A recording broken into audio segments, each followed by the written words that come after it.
नमस्कार दोस्तों। ग्रांड सबाटियर की किताब फाइनेंशियल फ्रीडम में लेखक हमें कम समय में अधिक पैसा बनाकर आर्थिक स्वतंत्रता प्राप्त करने की 7 स्टेप्स प्रोसेस के बारे में बताते हैं। तो अगर आप कम समय में ज़्यादा पैसे कमाने की कला सीखना चाहते हैं तो यह किताब आपके लिए ही है। आज हम बात करने वाले हैं फाइनेंशियल फ्रीडम किताब के बारे में, जिसे ग्रांड सबाटियर ने लिखा है। इस बुक में ऑथर हमें कम समय में ज़्यादा पैसे कमाकर फाइनेंशियल फ्रीडम हासिल करने के लिए 7 स्टेप्स प्रोसेस के बारे में सिखाते हैं, ताकि आप कम समय में ज़्यादा से ज़्यादा पैसे कमा पाएं। समय पैसों से ज़्यादा मूल्यवान है।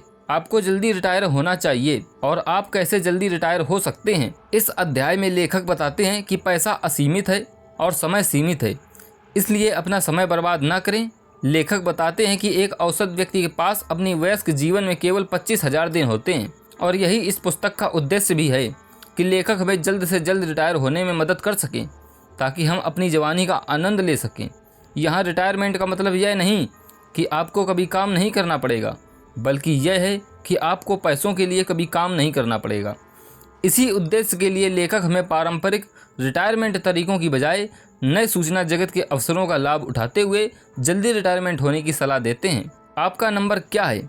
जब लक्ष्य स्पष्ट होता है तभी वहाँ तक पहुँचने का रास्ता पता किया जा सकता है। यहाँ पर लक्ष्य का मतलब आपकी आर्थिक स्वतंत्रता है।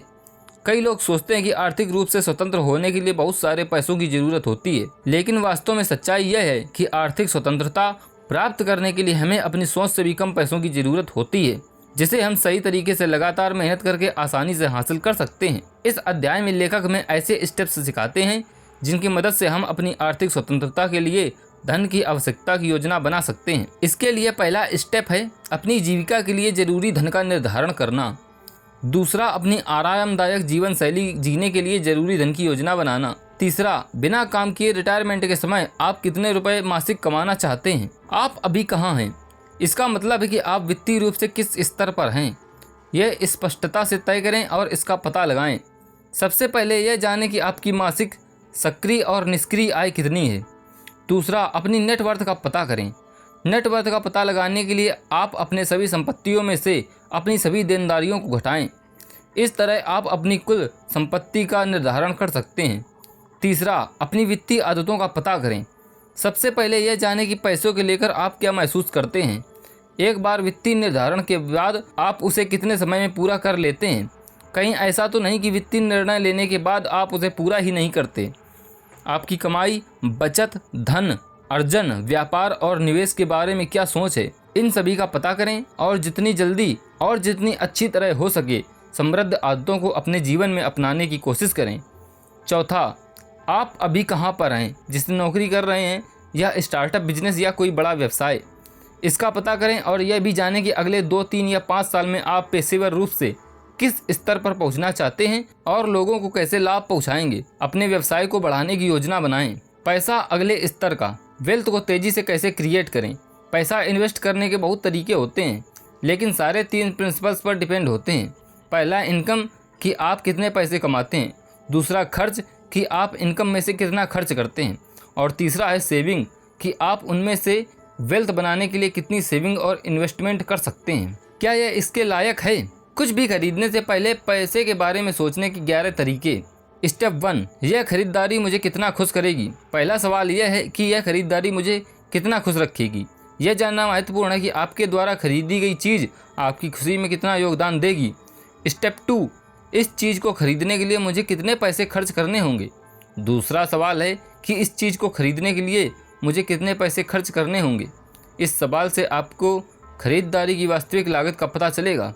स्टेप 3, तीसरा सवाल है कि इसे अफोर्ड करने के लिए मुझे कितने घंटे काम करने की ज़रूरत है। यह आपको यह समझने में मदद करेगा कि आपकी मेहनत का कितना समय इस खरीदारी में जाएगा। स्टेप 4, चौथा सवाल है कि क्या मैं इसे अफोर्ड कर सकता हूँ। यह आपको आपकी वित्तीय स्थिति का स्पष्ट विचार देगा।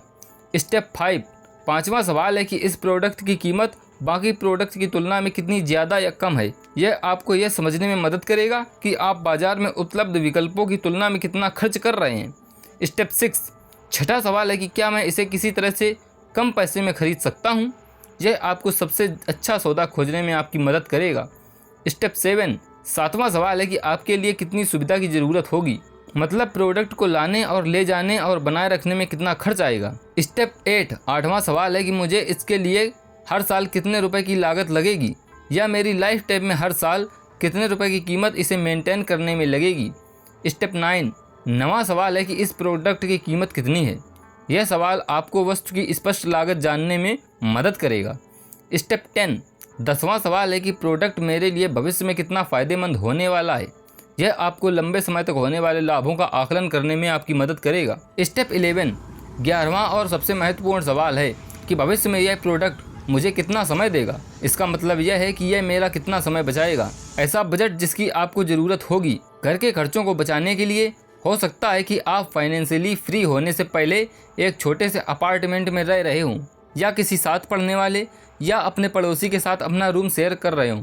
कुछ लोग ऐसे होते हैं जो चाहते हैं कि कोई उनके घर की देखभाल करे और बदले में वो रहने के लिए एक कमरे का यूज करे, इसलिए ऐसा घर पाकर आप वहाँ फ्री में रह सकते हैं। रहने के खर्च को कम करने के लिए आप 1, 2 या 3 बेडरूम का अपार्टमेंट किराए पर ले सकते हैं और उनमें से सिर्फ एक में रह सकते हैं। बाकी 2 पर आप किसी और को किराए पर दे सकते हैं।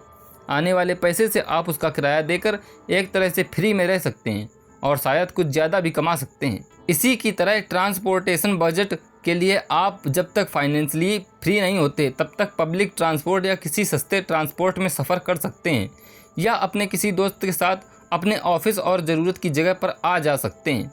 इसी तरह आप इन टिप्स को यूज करके आप अपने हाउसिंग और ट्रांसपोर्टेशन खर्च को कम करके उन पैसों से ज़्यादा सेविंग कर सकते हैं। ज़्यादा पैसे कैसे कमाएं? साइड हसल का महत्व। जैसा कि हम सब जानते हैं, साइड हसल का मतलब होता है अपनी ज़िंदगी में काम के अलावा बचे बाकी समय में कुछ काम करना। यह आपकी आय को विविधता देने के लिए और नए कौशल को सीखने के लिए एक शानदार तरीका हो सकता है। साथ ही इसमें जोखिम भी कम होता है। साइड हसल के 2 तरीके। किसी और के लिए काम करके, इसमें आपको पेमेंट मिलेगी जैसे कि एक जॉब में होती है, लेकिन आपको व्यवसाय और निवेश के लिए सही समय नहीं मिल पाएगा। अपने लिए काम करके, इसमें आप नए कौशल सीखेंगे, अनुभव प्राप्त करेंगे और आपको काफ़ी खुशी मिलेगी। यह आपको वित्तीय स्वतंत्रता की ओर तेज़ी से बढ़ने में मदद करेगी। Steps to start a profitable side hustle. अपने पैशन को ढूंढें। सबसे पहले अपने जुनून को पहचानें। सोचें कि आप किस काम में रुचि रखते हैं और उसे कैसे लाभदायक बना सकते हैं। लोगों को फ़ायदा पहुंचाने के लिए स्किल डेवलप करें।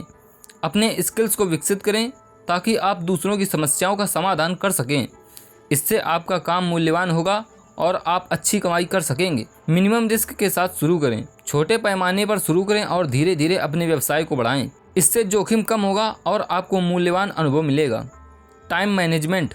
अपने समय का सही प्रबंधन करें। काम और साइड हसल के बीच संतुलन बनाए रखें ताकि आप दोनों में सफल हो सकें। मार्केट रिसर्च करें। बाजार का अध्ययन करें और जानें कि किस तरह की सेवाओं या उत्पादों की मांग है। इससे आपको अपने साइड हसल को सफल बनाने में मदद मिलेगी। नेटवर्किंग।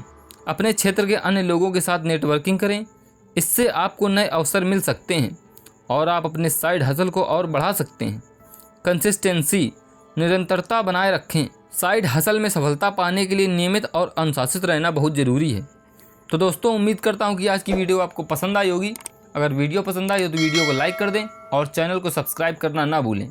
हमारे साथ जुड़े रहने के लिए, वीडियो को लास्ट तक देखने के लिए आप सभी का हृदय की गहराई से प्रेम पूर्वक धन्यवाद।